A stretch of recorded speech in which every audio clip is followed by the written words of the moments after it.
Welcome to this election special here on Kankakee Podcast. I'm Jake LaMore. For the first time in Bourbonnais history, a primary election is being held to decide the mayoral candidate for the Bourbonnais Citizens Party. Now, Bourbonnais voters have the choice between current Mayor Paul Schore and trustee Jeff Keast. Now, the winner of the primary is going to face David Zanani of the People's Choice Party in the consolidated election on April 1st.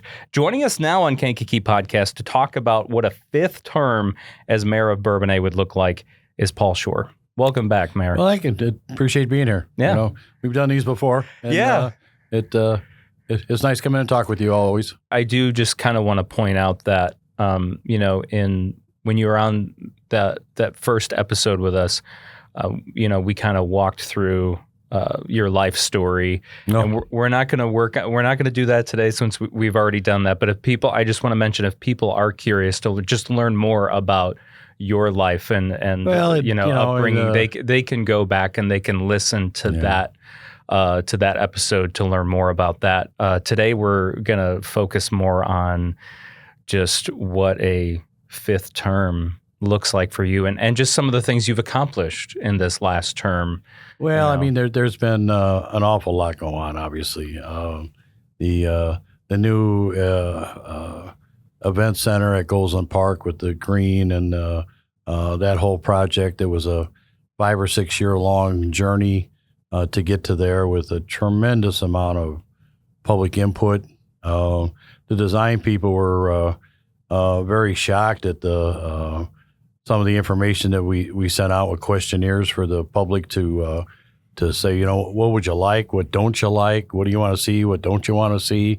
And we had over 3,000 responses to that. Well, they were shocked because they were used to doing projects in much larger communities, South Bend and all over the place, and they said that they were lucky to get 500, and so I was so glad that we had community engagement, number of meetings, and talking about things, and what do you think about this? What do you think about that? What about this deal? What about that deal? And when it was all said and done, I think we did a pretty good job putting in the amenities that the public wanted.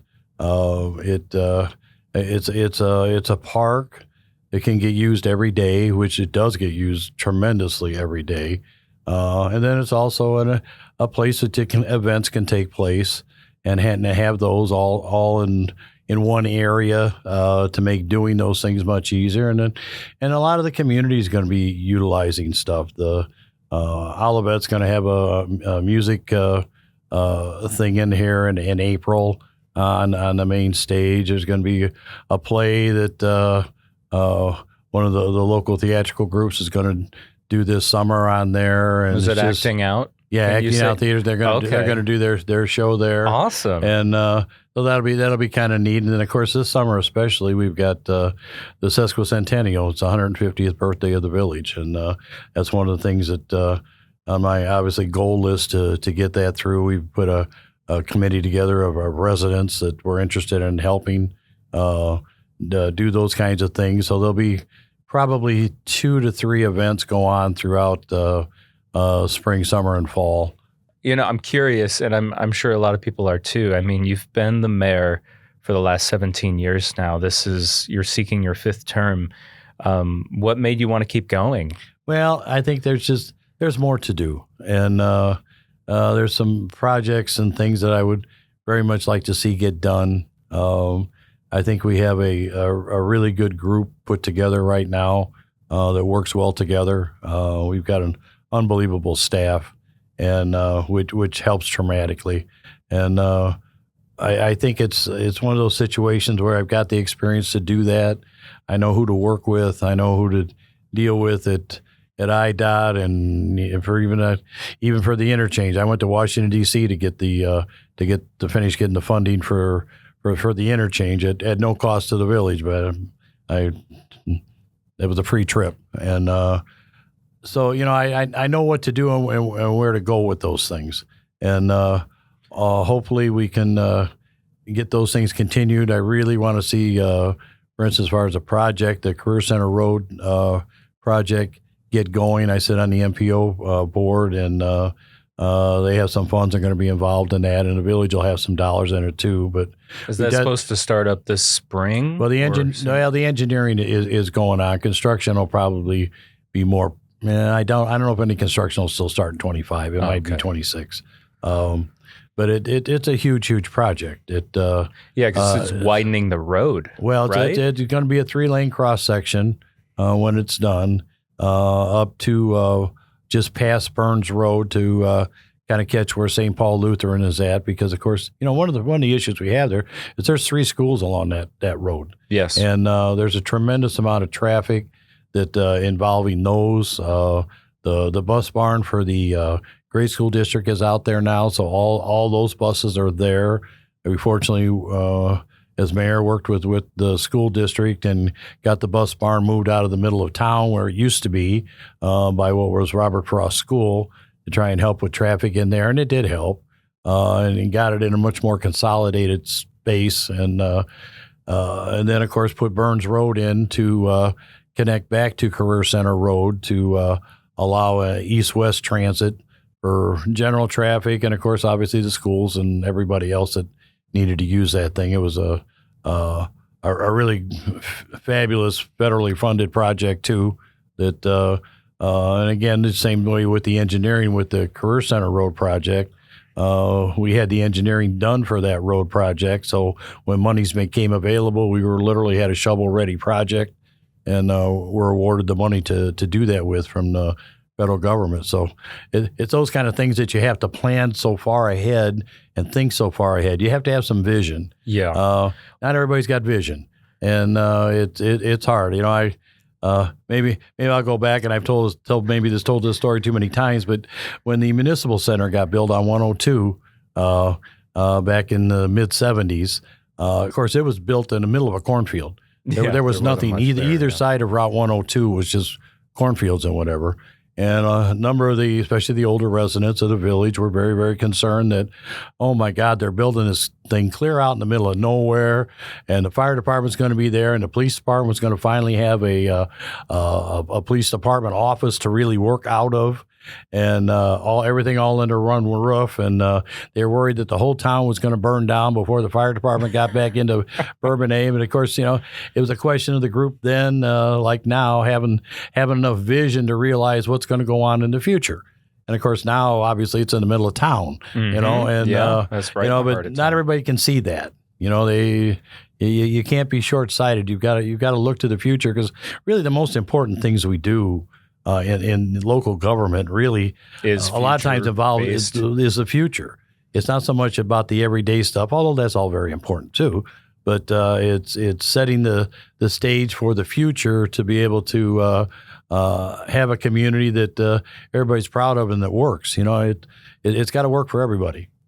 Well, and going back to Career Center Road, that does kind of tie in with the future and actually what's been going on, because it's not only the schools along there, but you've got a couple subdivisions that have also been growing steadily the last 10 or plus years. So you've got more residents back there probably using Career Center Road. And just from a transportation point, I mean, with the interchange opening and people knowing, depending on where they're coming from, that they can get up to the interchange without going down 45 through a lot more stoplights. So they go on up to Bourbonnais Parkway and turn, and eventually that road's going to need to get widened all the way to Bourbonnais Parkway, or maybe even beyond, depending on what's going up in Mantino. I mean, it goes all the way up to Mantino Road. Right. So depending on what growth happens over there, but you got to do what you can afford to do. So you right, because the village you take it a part at a time. Right, because the village is footing in some of its own money for that project. We're taking some money out of reserves to put towards that, and it's infrastructure. It's part of the community. It's the township will have some involvement in too, because there's a few little sections that are still township, so they'll be involved somewhat too, and then obviously some money from the MPO and some other sources. So it's going to be a big project, but it's going to be a game changer for that area. I liken it to the Armour Road project. People forget how years ago Armour Road was just 4-lane. There were no turn lanes. It was very dangerous. People trying to turn left a lot of times would get rear-ended. The fire department, fire protection district there, they used to have accidents right out in front of the fire station. They would literally walk out to treat people because of the inadequacy of that roadway. So early on as mayor, that's one of the projects we got done was get the state to widen it and put turn lanes in. And of course, now it's much more safe. But, people forget about those projects. They don't realize that they forgot what it was like before that. Yeah, because it's been so many years in the rearview mirror obviously, now. Obviously. I was talking about the future, though, and talking about some of those other projects that you're wanting to oversee or foresee the future. Obviously, the interchange, the 57 interchange is still kind of a hot topic because that's something that's still constantly trying to be developed because there's the truck stop and then there's the gas and wash there, but there still has yet to be other developments there. There's at least one other one that's still going on, right, with PSI. Well, is that still ongoing? That's very much on, and that's going to be starting. That'll be a $60 to $65 million project. Realistically, there has been as far as private investment, when you're talking about the PSI project, which will be starting this spring, there's been $90 million worth of private investment in that area. Is that when you consider the truck stop and gas and wash, Oak, and of course there's continuously more people looking at property up there. On the east side, more industrial type uses. On the west side, more what people would consider commercial type projects, and it's coming along. But you also have to remember that was a long range transportation project to actually start out with. That obviously we're going to utilize for commercial development and all those types of things. The amount of traffic that utilizes that interchange is just tremendous. There's in the mornings and the evenings, there is a lot of people that utilize that, and fortunately, with the way the state laid it out, it's one of the most modern interchanges in the state, and probably one of the more safest ones in the state. But just in our area. Oh, in our area, and but it was even so much more than that, because you have to remember that was also the total rebuild and widening of Bourbonnais Parkway. Between Route 50 and Route 45, with 2 signalized intersections on each end and a very complicated railroad crossing at the Canadian National track. So that alone was very expensive. Well, it was very, very expensive, but now it's a safe situation that wasn't such a safe situation before. It was very primitive before. Canadian National was a little tough to work with, but we got through it, and we were very fortunate with the village had less than $1 million involved in that whole project. The federal transportation funds that were earmarked for that paid for the rest of it, and so the local taxpayer didn't have that much into it. In fact, that money's came out of the TIF district that is overlaid in that section anyway. So that's what helps pay for that. But that's where growth, with the valuation and the EVA of the properties up in that area have gone up, exponentially over the years, because since the interchange opened, I think it's somewhere in $20 million range as far as EAV, and it continues to go up. But the whole village over the last 10 years has gone up $100 million as far as the assessed values of property within the village due to other developments that have gone on and new housing and all those types of things. So there's a lot of growth there that people don't realize, Yes. Because it's not like all of a sudden it's a 500 house subdivision that has jumped up. It's some here, some there, and the building's still going on, and there's a number of quality builders still doing things out there.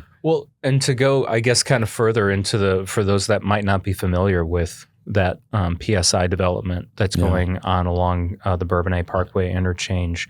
You're saying it's going to break ground this year. Yes. What exactly is that? Well, what does it bring to the area? It'll be at the end of Quebec Drive is the road that comes off Bourbonnais Parkway that straddles the Road Ranger project, and it'll be at the end of that, and it's going to be kind of a mixed use type of development with office, warehousing, manufacturing.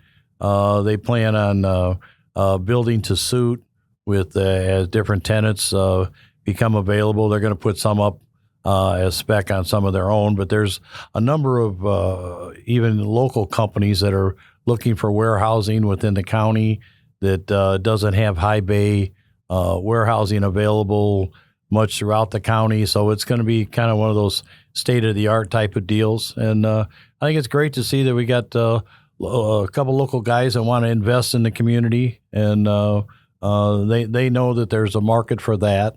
And it'll bring some new industry, and of course, obviously, construction. That at the end of the day, the build out is probably going to be somewhere between $60 to $65 million.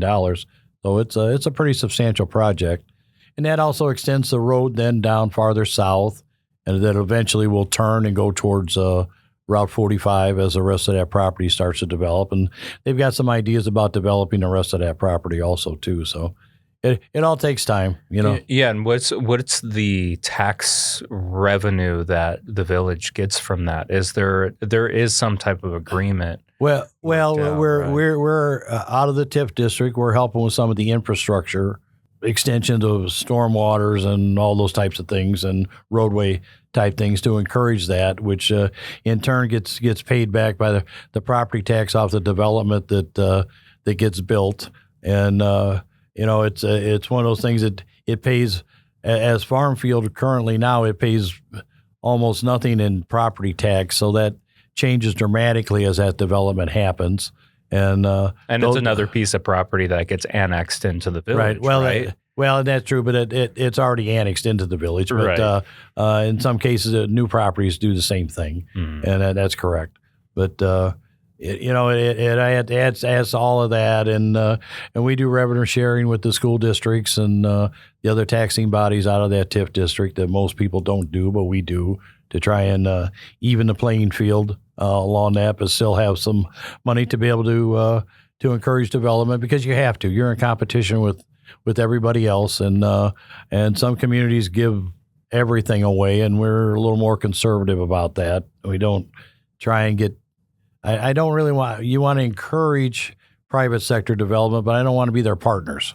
And sometimes communities get a little too deep into that, and I think you have to be very, very careful about that part of it.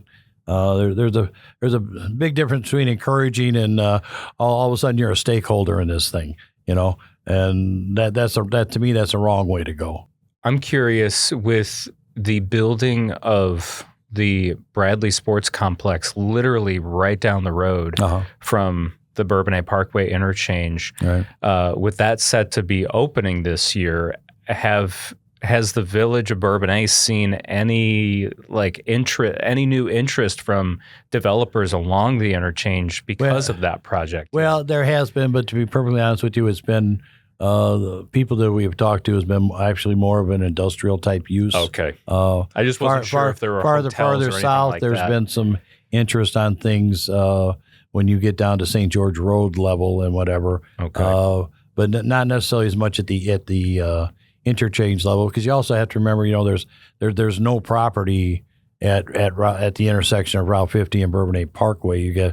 You have the train crossing, and so there's nothing there to be at that juncture. Yeah. But so is there any hotel interest yet at all? Well, there's been I know that's been a big thing talked about. There's been hotel interest there. There's been hotel interest in actually the middle of the community, in middle of Bourbonnais also too, and we're trying to get that going. The hotel business is an odd business, and they march to a little bit different drummer, and so we'll see where that all goes. But I know there will be, because there just has to be, because there's demand for that. Yeah, I mean, what is it, just from your learning, what does it take to get those hotels interested in building? What are the... Yeah, it has a lot to do with demographics. And in the same way with number of businesses, I know there's a lot of people in the community that they want certain stores or certain restaurants or things. And nowadays, it's a very, very sophisticated product that they create off of all kinds of information, off buying habits of the area, a medium personal income, home values. It used to be years ago, they would just draw a circle around an area and of whatever, 10, 20, 30 miles, whatever they wanted to do, and X amount of people live there. Well, it's much more sophisticated than that now. Now, everything people buy online, everything that people a lot of times buy in stores, especially when they're using their points card, or they're using their credit cards, or doing those kinds of things, all that stuff is tracked. And even to the point of tracking things via your cell phone, what you do. Yeah.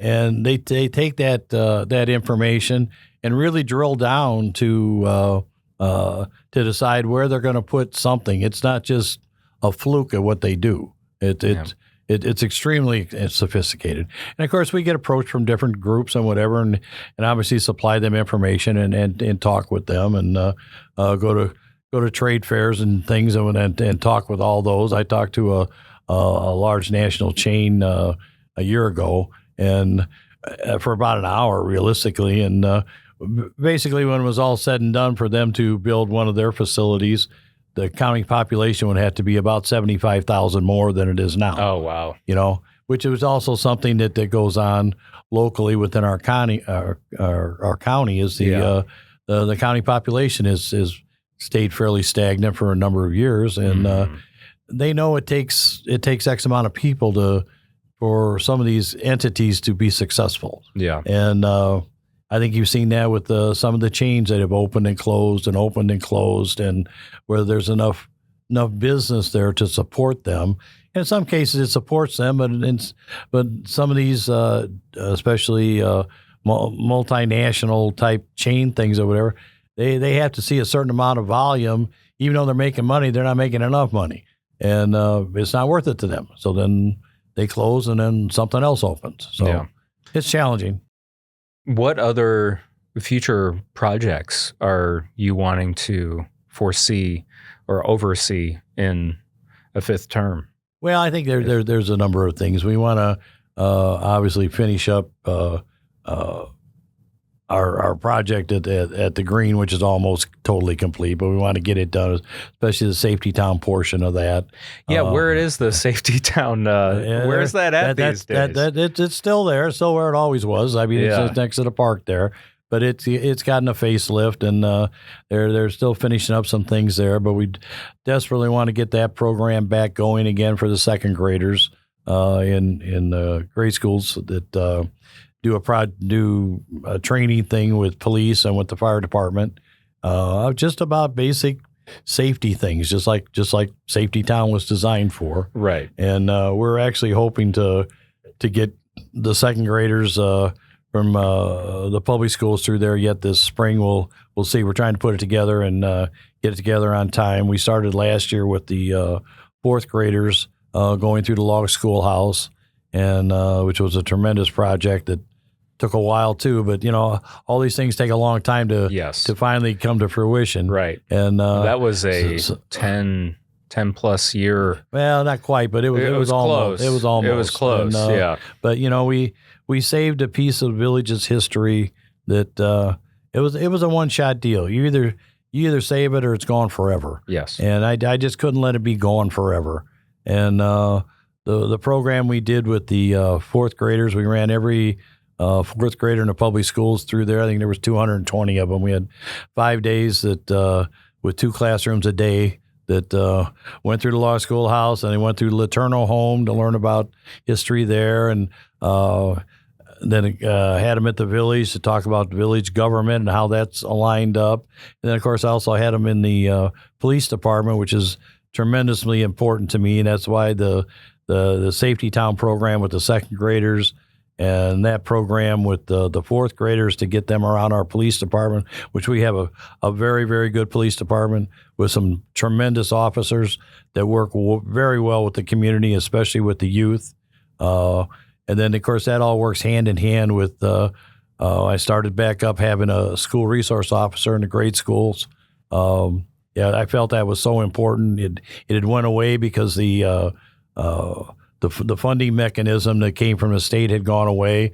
So we didn't have a school resource officer in there. So I desperately wanted one in there, and to start the DARE program back up with all the fifth graders to run them through there. And Officer Garcia started off, and now we got Officer Cox in there now. Both of those two officers have done a tremendous job. Shout out to Officer Garcia. We love him. With the kids loved them. They trusted them. And that's what, it's where it starts with a lot of youth. It starts young.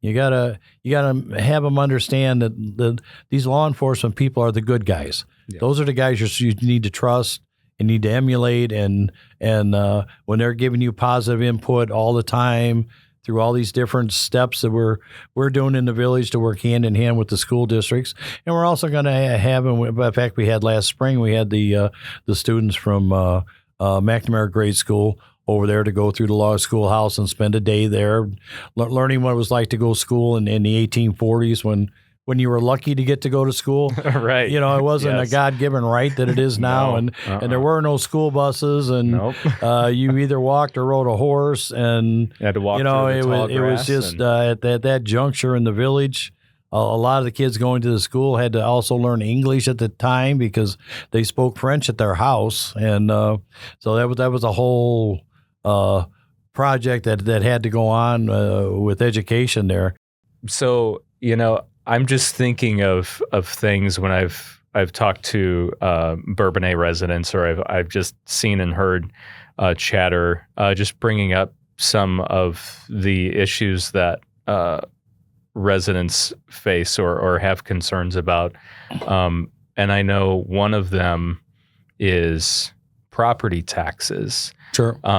And I know that's a complicated topic just because there's so many different taxing bodies that go into the property taxes. But is there anything, the village portion of the property taxes is definitely one of it's not as much as some of the other taxing bodies. It's considerably lower. It's less than 5% of the tax. Right. And obviously the village can control that, but if that's not the one that's usually eating up the property owner's pocketbook, it's usually the other ones. But are there initiatives and things that the village can do, or maybe are being sought right now to help with maybe some relief to some property tax? I think there's a number of things. Obviously, our levy for starters, which we try to keep down as much as possible,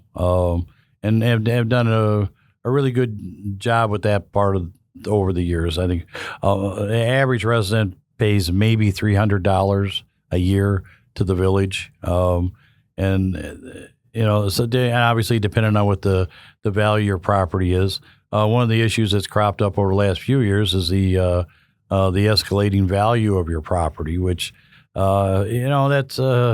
that's a good and a bad thing. You don't want your property to not be worth to be downgraded. Which there was there was a juncture when the home building crashed and the whole housing thing went down, and people's property values went down to where they were upside down on mortgages. They owed more than the house was worth. Well, you don't want to see that to happen. So your property going up in value is in the long term is a good thing, but that's also the driver for a lot of what goes on with how your property taxes feel.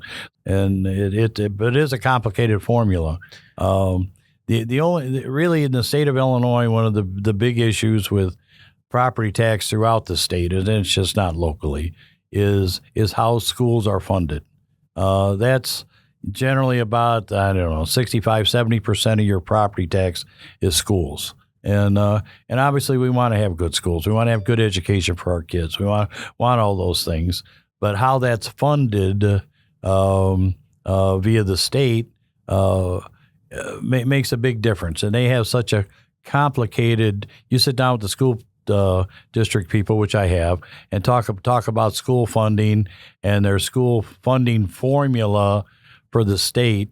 It's almost one of the most craziest things you ever saw, and it almost penalizes better communities that have their property values and their assessments of the area and those types of things go up. Almost is a detriment in some cases to the school districts, depending on how that formula works out. That's why we were one of the first communities in the state that out of our we included the schools within our TIF districts so that we could in turn do redevelopment agreements with them to do upgrades at Robert Frost. They did upgrades at Alan Shepherd School, help with moving the bus barn, did all those things out of that TIF district because it didn't hurt their school funding formula. If the money comes from somewhere else, then they get less from the state. So poorer school districts actually make out much better than school districts that are doing a good job and have some fun. So it's an uneven playing field. I know it's a complicated web. Oh, it is. I was just curious because I know obviously twice now there's been a referendum to have that 1% sales tax added. Correct. I didn't know if there were any other efforts similar to that because with that was trying to get that passed. Was the goal to kick back like the village's portion of the property tax, or was there another? Absolutely, that was the gist of it. In fact, we even guaranteed that it would be for at least 10 years that would take place. It was the second time was a very close vote, but it didn't pass, and that's up to the voters. It's exactly the same thing that the village of Bradley done, right? The city of Kankakee as well. Yeah, and it's but the voters in Bourbonnais didn't like the sounds of it, I guess. But yes, that was an idea to be able to do that with homeowners in the village and even guarantee 10 years. You know, most of the communities that have that, it's a year by year basis. You never know for sure if you're going to get it. It just depends on the finances of the community at the time. Yeah. And we had to kind of calculate it out to where we felt confident we could do it for a guarantee of 10 years, if not longer. Yeah. But I would like to take another swing at it. You do want to take another swing I would. at that. Okay. I don't know that people quite understand the whole sales tax premise. But, whether somebody lives in Bourbonnais or not, when they buy goods and things within the village limit, obviously that those monies come in from more than just the residents of the village. And so consequently, you got outside people that would be part of rebating back towards the homeowners that actually do live here, right? To get some property tax relief. Just think of it, for example, like all the different people from the area that shop at Farm and Fleet. Sure, absolutely. For example, absolutely. And that's where again you get money from elsewhere to rebate back to the local people. So yeah, I'd like to take another swing at that. Is there anything else that can maybe be done if that's just a no-go again? Like, are there any other initiatives? With the current finances of the village, without having that component, which that's generally the only way other communities are doing that, it'd be very difficult to do that. You have to remember the property tax bill that actually goes to the village, which, the average home is somewhere around the village portion is somewhere around $300. But the tax levy, the property tax that we get, barely pays for the police department and nothing else. That's not plowing snow, that's not cutting grass, that's not doing any of the other things, maintaining parks, all those types of things. Police department is the biggest cost. Everything that else that the village has to do, the property tax part of it, in fact, in most years doesn't even quite pay for the police department.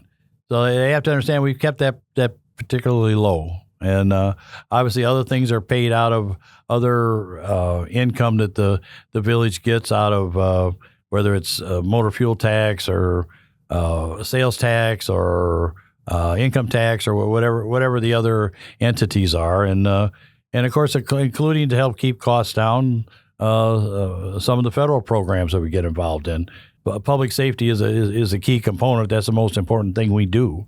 And with we the need to village keep up growing with that. the way it is. Well, it is, and we're fortunate that we have a very good community, and crime is fairly low, and but we have some very, very good proactive police officers and some good leadership, and they do a good job, and I think the community really appreciates the police department. Some communities don't like their police department, but that's not the case. We get compliments about our guys all the time from people. As far as dealing with, they're dealing with the public, and especially a victim of something that may have happened to someone or whatever. The compassion, they're all those guys. Most are all family guys, and they get it. They understand kids, and they do all those kinds of wonderful things, and their outreach is really exceptional for in the community. There's just so many things to talk about because there's so many things going on. I'm just trying to think of where to go next. I guess we could go to the big G word around here, which is Goshen. That's been Goshen and Manteno. That's been affecting our area and making its way into Bourbonnais. And there was earlier this year, there was an instance that Goshen was involved with something with the old Cigna building on Route 45. And I know that's probably something that you would like to talk about further. That was that happened in 2024. There was something about that development possibly being used for Chinese immigrants. Yeah, it was a Facebook phenomena. What happened, and the whole story and the real story, which you don't get on Facebook, unfortunately. People have to be very, very careful where they get their real news. There was a local developer that had some interest in the old Cigna building, and he had all kinds of ideas. He had a retail component as part of it, and part of it a high-end kind of apartment type of thing, and part of the building, warehousing component on the back side of the property along I-57, possibly another outbuilding out in front with maybe some retail there, another area where there might be some solar panels. I mean, it was a lot of things. And he came into the village and talked, and we talked with him, and we explained to him every step of the way is that, first of all, you've got a zoning issue here. That property is zoned for commercial, and anything other than that would take some involvement for that to happen. Public hearings and things have well, to take place, you have to go to planning commission and present a plan and an actual completed plan. What he had was some ideas that he hadn't finished formulating or putting together. So it's very difficult to even try to even make decisions about anything when you don't even know what the person is asking for. Yeah, because I know they did have some type of blueprints or something. Well, these were artist renderings of some potential things that were his thoughts, but again hadn't really put it all together in a firm package that this is exactly what I want to do, which is what you have to do for it to come to planning commission, so they can decide whether this good project or not a good project. They have to have findings of facts of why this should happen or why that shouldn't happen. And then, of course, it had a lot of other issues that were going to happen as far as any residential component there, as far as apartments. We have an apartment moratorium in the village. With the apartment buildings, you can't build them without a special use permit.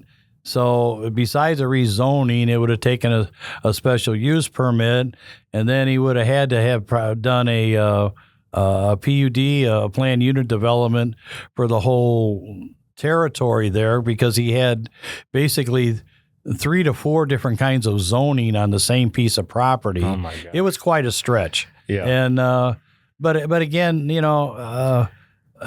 people could come in and have all kinds of ideas, and all we can do is say, if you have control of the land and you own it and you want to try and have a zoning change or a change in whatever the current use is, and you have to apply for that. And that's exactly what we told him.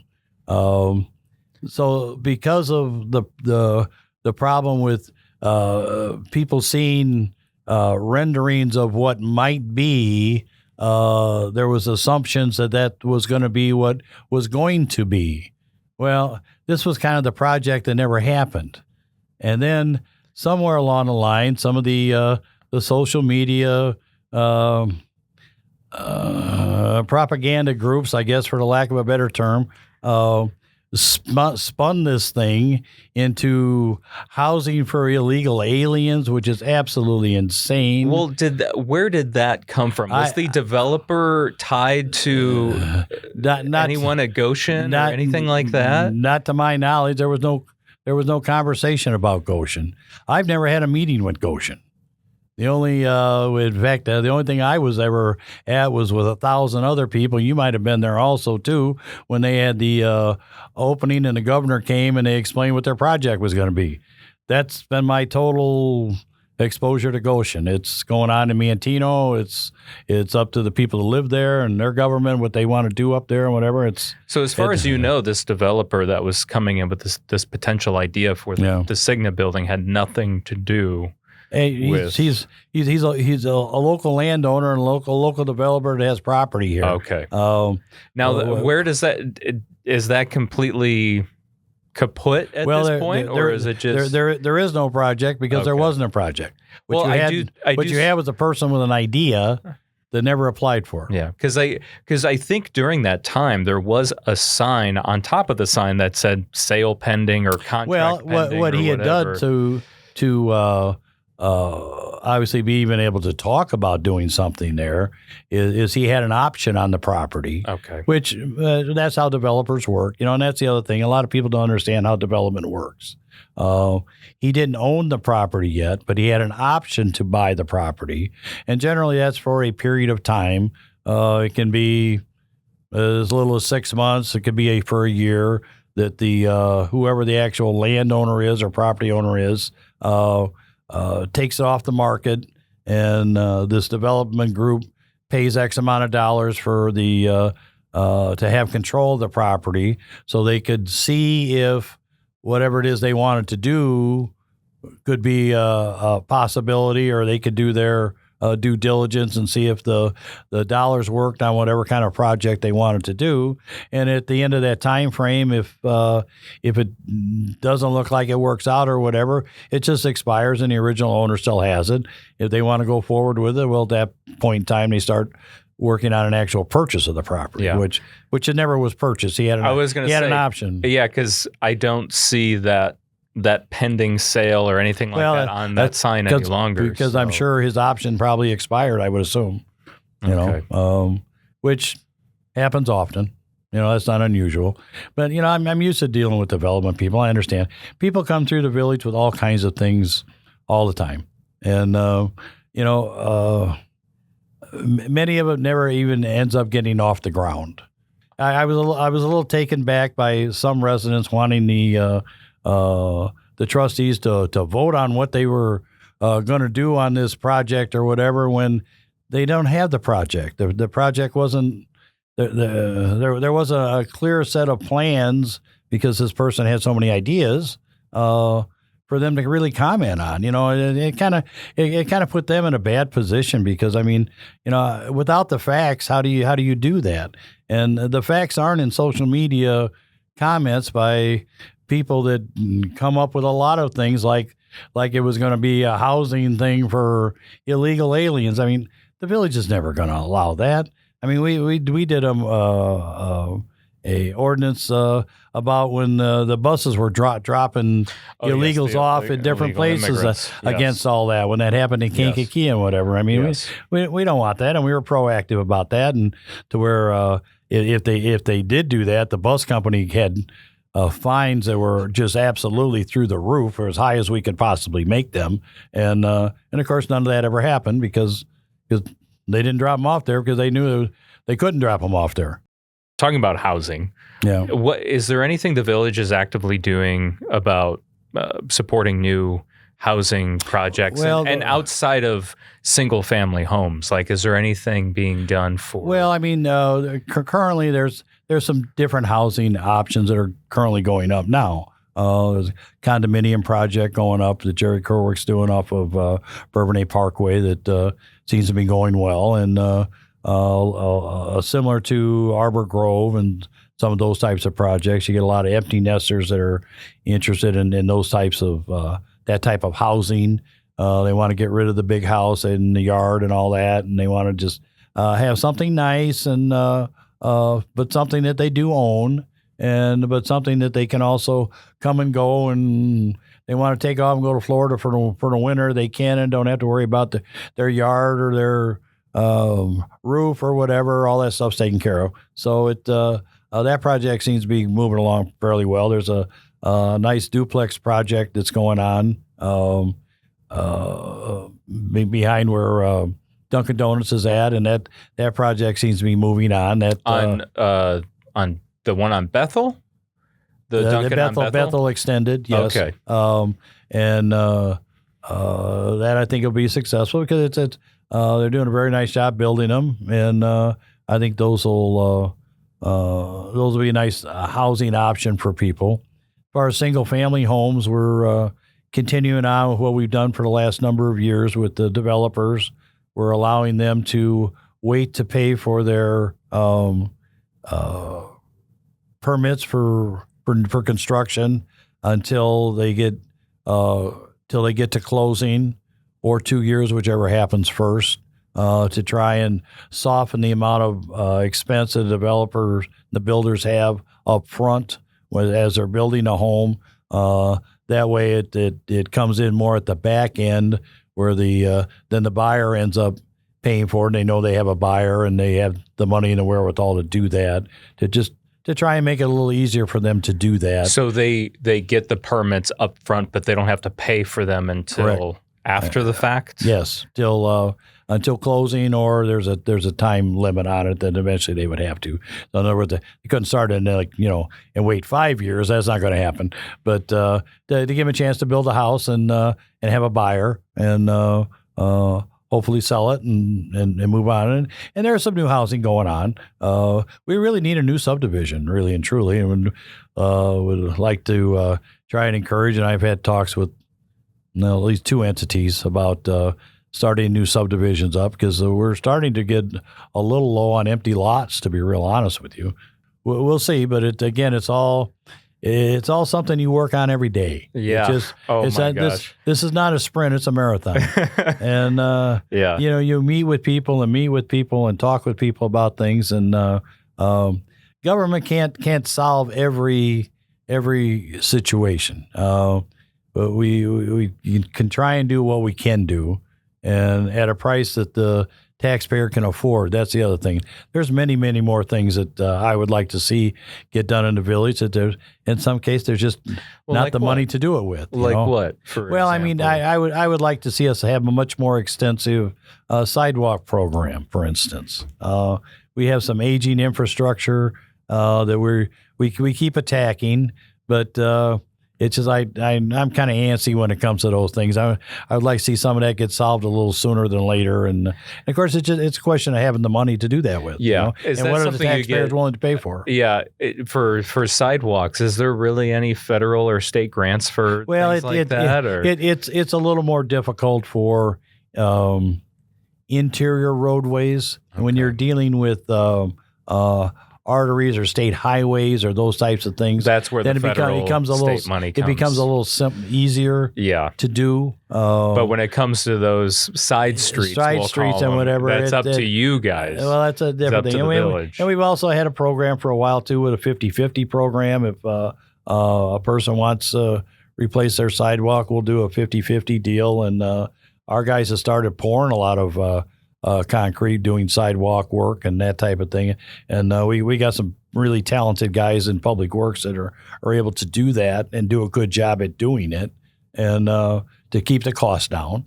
And so, it's just, you just keep doing it all. It's a day by day thing, you get some people who want to talk about trying to change the world and we're going to do this all and, in 10 minutes. And it's like, it doesn't work that way. You just keep at it. You keep at it and keep at it. And I think that's where the experience I have and the group we put together as a management team, we're in the right position to keep Bourbonnais moving in the right direction. Are there any other initiatives or things you want the Bourbonnais voters to know about that you would like to address? A lot of it is ongoing things that I want to make sure continue to happen. We're having another, is that today or tomorrow, another pop-up pantry food pantry. Yeah, that's an ongoing thing. That goes on every 2 weeks. Mm-hmm. That you'd be surprised the amount of people that helps. I know some people have commented to me about the cars that are in line to go pick up this food they're pretty nice cars for them to be going to do that. But if you drill down and talk to the people that are doing it, there's a lot of people that are picking up those things for other people. Yes. They're picking them up for seniors that maybe can't drive anymore or maybe don't have a car. And they're trying to survive on Social Security and money or food from the food pantry situation there can make the difference between them trying to decide if they're going to pay for their medicine or whether they're going to buy food. Yeah. And that goes on. I look at expanding the police department, to continue to try to add officers there, which is a pretty substantial expense. But the other thing is, public safety is probably the most important thing we do, and we have to keep up with that. Their numbers have been adequate. I mean, it's like any department. You can always wish you had more, but the public also has to be willing to pay for that. And again, the property tax portion of their tax bill doesn't even really pay for the police department. So it's monies you got to figure out where it's coming from and what you're going to do. So. Fortunately, we've in putting the business district together and having the sales tax component coming out of that business district has helped pay for some of the other things and also some of the law enforcement stuff. That paid for the Bourbonnais Grove. Well, that's right? exactly what's paying for the Bourbonnais Grove. People think, oh, my property taxes are going to go up. It's not. It's not on your property taxes. It's coming out of it's coming out of sales tax out of the business district, and that's what the whole thing was laid out to do. Something more recent, as of recording this, a little over 6 acres has been donated to the village for Riverfront Park. That was quite a journey also too. The Johnston family who had lived there for years and years and years, Dr. Johnson, a lot of people knew them, had a 6-acre tract along the river next to Riverfront Park, and had lived there for a long time. And they started getting up in age and to where the point that they were having a little trouble maintaining the property and doing those things. And then their health got to the point that they had to move and be near their daughter. So the house kind of sat empty. And Dr. Johnson, he passed away about a year ago. His wife is still alive and is living in the area where the daughter is. And one of the neighbors that Larry Lindman from McDonald's fame lives just down the street from him, and of course was very good friends and close with them. And said that contacted the village. Actually talked to Mike Van Mill in the middle of Jules. That's how these things happen sometime. That the family might be interested in donating that property because they had read about or heard about the Imagine Bourbonnais project that we had started on Riverfront Park to see, what would you like to do with this? What do people want to see, not see, that kind of thing. And thought that it might be nice if that was included and the public could have some use of that.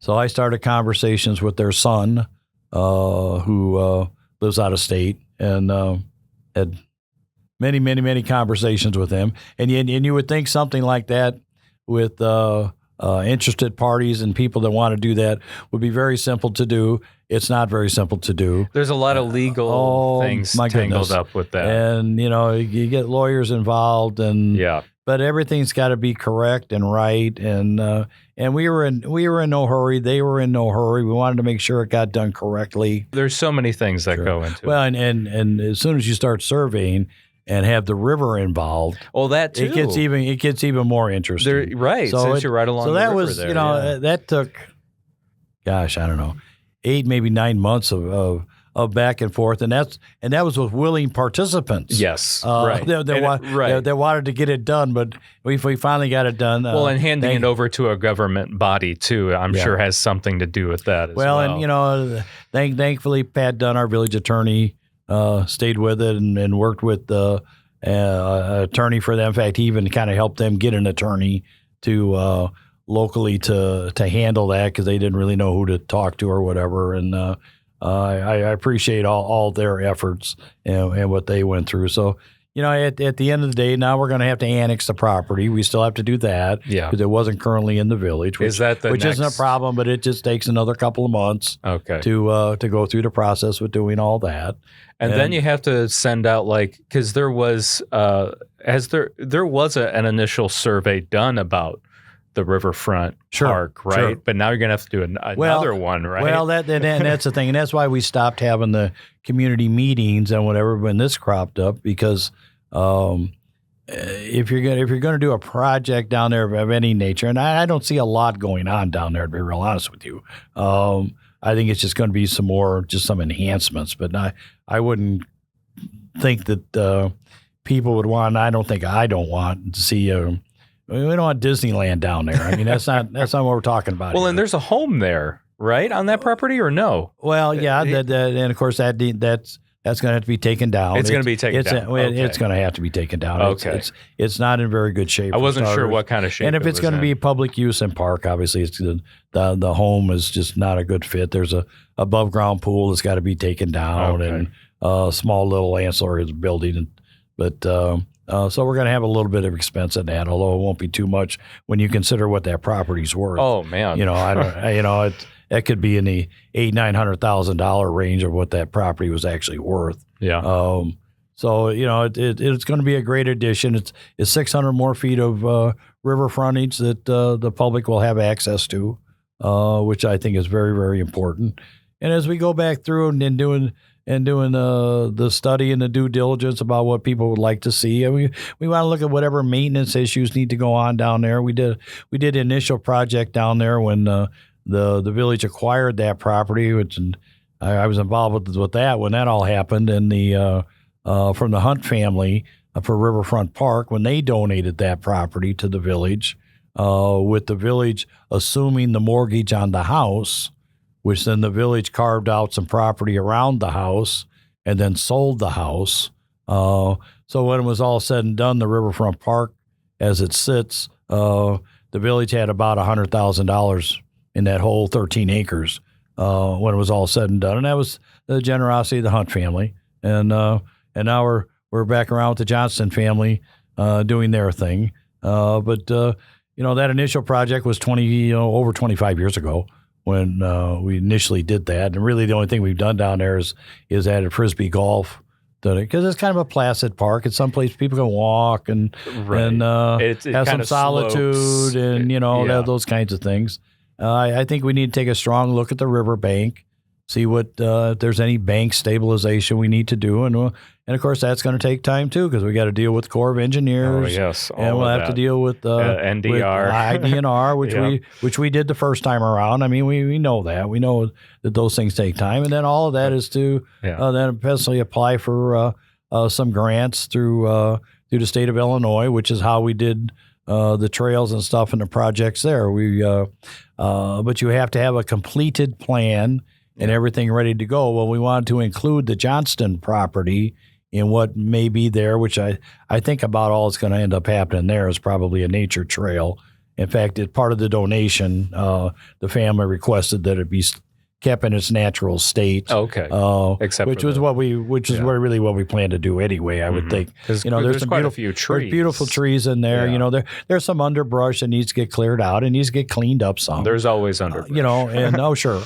Yeah. And but have a trail coming up through there, and I'd like to see it be a nature trail where the trees and things were kind of marked to where youth groups and scout groups and whatever go through and learn a little about this is an oak and this is a maple and this is certain kind of a bush and things, and she was kind of had kind of a green thumb and had planted a number of different things on the property. So we're gonna end up having to do an inventory and see what's there and see what's going to happen. But all that circling back around is to be prepared to see about getting a grant from the state of Illinois through some of the different programs that are out there. And that's what we did on the first riverfront park. In fact, we went up and it was in the middle of winter in a snowstorm. I remember up going near Joliet, and we had to present along with 40 other communities and park districts and whatever that were buying for IDOT funding and whatever. And when it was all said and done, we walked out of there. We were the only project that got totally funded. Wow. But we had done the homework. Yeah. And that's what it takes. You have to have something ready to go. You got to sell it. And dot all the I's, cross all the T's, and be ready. You can't just have we'd kind of like to do something, That doesn't get it. You got to have a concrete plan. So that's what we'll put together. Really what kind of started the conversation about the whole thing was some of the paddling groups, the kayak groups and canoeing groups. Oh, the Potawatomi Paddlers Club, and, maybe, they had made the suggestion of having some kind of a kayak launch. That would be great. That would be great. And, of course, we've always wanted to, and we didn't do it the first time around.